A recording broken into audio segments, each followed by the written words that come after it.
আমি সব ভাইয়েরা যা কথা বলেছেন আমি একটু ভিন্ন কথা বলবো। সেটি হলো হাফেজ ইবনুল কাইয়িম জাওজি রাহিমাহুল্লাহর লেখা একটা কিতাব আমার পড়ার সুযোগ হয়েছে, আল ফাওয়াইদ। এই কিতাবের 56 পৃষ্ঠায় তিনি একটা চমৎকার কথা লিখেছেন, যেটা আমার বিবেককে নাড়া দিয়েছে। আমি চাই সেটা আপনাদেরও বিবেককে আশা করি নাড়া দেবে। হাফেজ ইবনুল কাইয়িম জাওজি রাহিমাহুল্লাহ, আমরা যারা জান্নাতে যেতে চাই, আমাদেরকে খানিকটা তিনি তৃতীয় লিঙ্গের মানুষ বলে উল্লেখ করেছেন।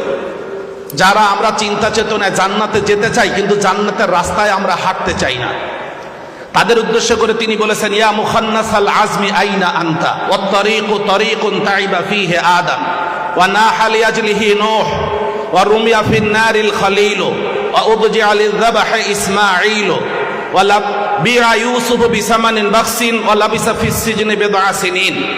এভাবে তিনি শেষ পর্যন্ত বলতে গিয়ে বলেছেন, হে চিন্তা চেতনা হিজড়া ব্যক্তি, তুমি তো জান্নাতে যেতে চাও, জান্নাতের রাস্তা বা কোথায় আর তুমি বা কোথায়? এ রাস্তা তো জান্নাতের রাস্তা তো সেই রাস্তা যে রাস্তায় হাঁটতে হাঁটতে আদম আলাইহিস সালাম ক্লান্ত হয়ে গিয়েছিলেন। এ রাস্তা তো সেই রাস্তা যে রাস্তায় হাঁটতে গিয়ে নূহ আলাইহিস সালাম 950 বছর কেঁদেছিলেন।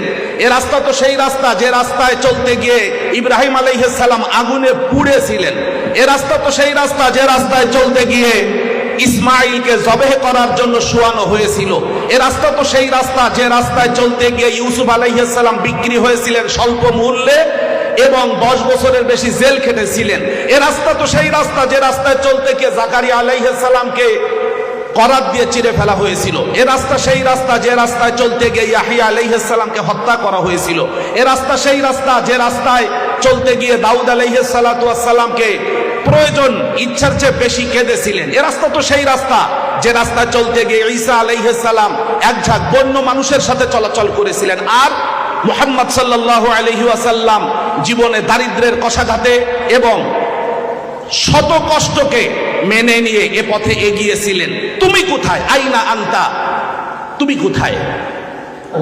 সম্মানিত ভাইরা, আমি আপনাদেরকে বলছি, আমরা যতই মুফাসসির হই আর যা কিছু হই, আমাদের কিন্তু জান্নাতে যাওয়ার রাস্তা ওই একটাই।